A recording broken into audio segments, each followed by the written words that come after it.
ඇඹුල කොකින් YouTube නාලිකාව වෙත මං ඔයාලව ආදරයෙන් පිළිගන්නවා. ඔන්න ඉතින් මං අද ඔයාලට අරන් ආවා ඉතා පහසුවෙන් පාන් භාවිතා කරන්නේ නැතුව සෑන්ඩ්විච් එකක් කොහොමද ගෙදරදිම හදාගන්නේ කියලා ඔයාලත් එක්ක බෙදා ගන්න. ඉතින් මට අද මේ සෑන්ඩ්විච් එක හදාන්න ටෝස්ටරයක් විතරමයි අවශ්‍ය වෙන්නේ. අපි බලමු දැන් කොහොමද හදාගන්නේ කියලා. ඉතින් යාළුවනේ මගේ channel එක හොඳයි නම් මාව subscribe කරන්න. අවශ්‍ය ද්‍රව්‍ය තමයි මේ. පාන් පිටි ග්‍රෑම් 100ක් අරගෙන තියෙනවා. බිත්තරයක් අවශ්‍ය වෙනවා. පොඩියට ලියාගත්ත කැරට්, බීලෝණු ගෙඩියක්, ඒ වගේම අමු මිරිස් වගේම මම මෙතනදි ගොටු කරලා අරගෙන තියෙනවා. ඉතින් ඔයාලට පුළුවන් ගොටු කළ නැතෝනත් මේක හදාගන්න. මීට අමතරව තම්බල පොඩි කරගත්ත මාළු මම මෙතනදී අරගෙන තියෙනවා. ගම්මිරිස් තේ හැඳි එකක්, බේකින් පවුඩර් තේ හැඳි කාලක්, ඒ වගේම මෙතනදී රසායනික ලුණු වගේම කෑලි මිරිස් මේස හැඳි එකක් මම මෙතනදී අරන් තියෙනවා. මුලින්ම කරන්නේ ඉඩ තියෙන භාජනයක් අරගෙන ඒ සඳහා අපේ බිත්තරේ එකතු කර ගන්නවා. දැන් කරන්න ඕන හොඳින් බිත්තරේ බීට් කරගන්න. ඉතින් මම මේක බීඩර් එකක් මගින් කරගන්නත් පුළුවන්, වික්ස් එකක් මගින් කරගන්නත් පුළුවන්. මම නම් මෙතනදී ගෑරුප්පුවක් භාවිතයෙන් තමයි මගේ බිත්තරේ බීට් කරගන්නේ. ඉතින් සාමාන්‍යයෙන් විනාඩියක් පමණ මේක හොඳින් බීට් කරගන්නවා. ඉන්පසු මම මේ සඳහා තෙල් මේස හැඳි දෙකක් එකතු කර ගන්නවා. තෙල් ටිකත් උදින් බිත්තර ටිකේ තැරවෙන විදියට තමයි දැන් ඊළඟට බීට් කරගන්නේ. ඉන්පසුව තමයි අපිට අවශ්‍ය කලමනා මේ සඳහා එකතු කරගන්නේ. ඉතින් ඔයාලටත් ඉතා පහසුවෙන් මේ වගේ සෑන්ඩ්විච් එකක් හදාගන්න පුළුවන්.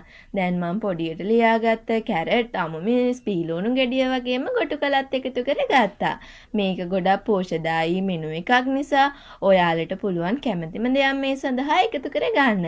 ඉතින් මම එය තමයි මේ ගොටු කල එකතු කරගත්තේ ගෙදර තිබ්බ නිසා පෝෂ්‍යදායී නිසා.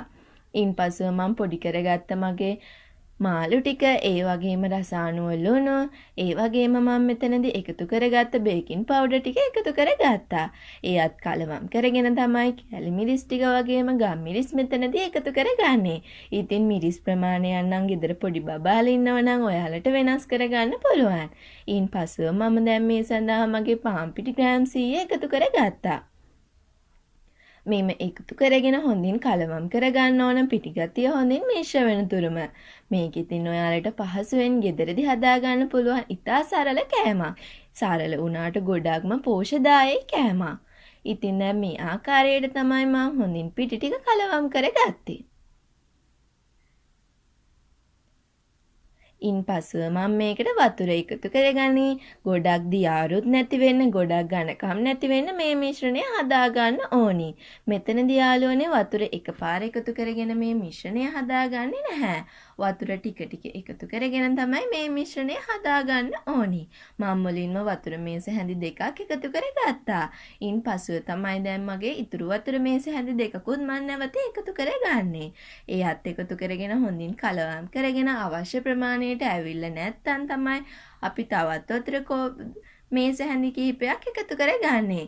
ඉතින් ඔයාලට වතුර එකතු කරගනිද්දී අවශ්‍ය ප්‍රමාණයන් අනුව එකතු කරගන්න පුළුවන්. ඉතින් යාළුවනේ සාමාන්‍ය දියාර මිශ්‍රණයක් තමයි මෙතනදී එන්න ඕනේ. මේ බලන්න අවසානයේදී ඉතා සාමාන්‍ය දියාර මිශ්‍රණයක් තමයි මගේ මිශ්‍රණයට ඇවිල්ලා තියෙන්නේ. මේක ඉතා රසවත්, සුවඳවත්, පෝෂ්‍යදායී කෑමක්. ඉතින් දැන් ඊළඟට ටෝස්ටර් එක අරගෙන ඒකේ හොඳින් තෙල් දා ගන්න ඕනි. එහෙම නැත්නම් මේක ඇලෙන්න බලන්න පුළුවන්. ඊන්පසුව තමයි මගේ මිශ්‍රණේ පොඩි හැන්දක් භාවිතයෙන් ඉතා ලස්සනට මේ ආකාරයට හිමින් එකතු කරගන්න ඕන. එහෙම නැති වුණොත් මේක හරියට එකතු කරගන්න බැරි වෙනවා. මේ පොඩි කොටුවල හැඩයට තමයි මම මෙතනදී පොඩි හැන්දක් භාවිතයෙන් මගේ මිශ්‍රණය එකතු කරගත්තේ. ඉන්පසුව මගේ ටෝස්ට් මං කරන්ට් එකට ගහගෙන මේක පුච්ච ගන්න ඕනි. ඉතින් යාළුවනේ ඔයාලටත් මේ ආකාරයේ සරල ඉතා කෙටි කෑමක් හදාගන්න පුළුවන්. ඉන්පසුව මේක ඇතුළත තැඹිලාද කියලා අපිට ගෑරුප්පුවක් එහෙම නැත්නම් ලකාදාරෙන් බලාගෙන අනිත් පැත්ත අරගෙන නැවතත් මේක පුච්ච ගන්න ඕනි. ඉන්පසුව තමයි අපිට මේක ආහාරයට ගන්න පුළුවන් වෙන්නේ. ඉතින් ඔයාලටත් පුළුවන් මේ රස ආහාර ගෙදරදී හදලා බලලා ඔයාලගේ අදහස මගේ කමෙන්ට් බොක්ස් එකේ එකතු කරන්න. ඉතින් මේ වගේම තවත් රසවත් වීඩියෝ එකකින් මම ඔයාලව හමු වෙන්න එන්නම්.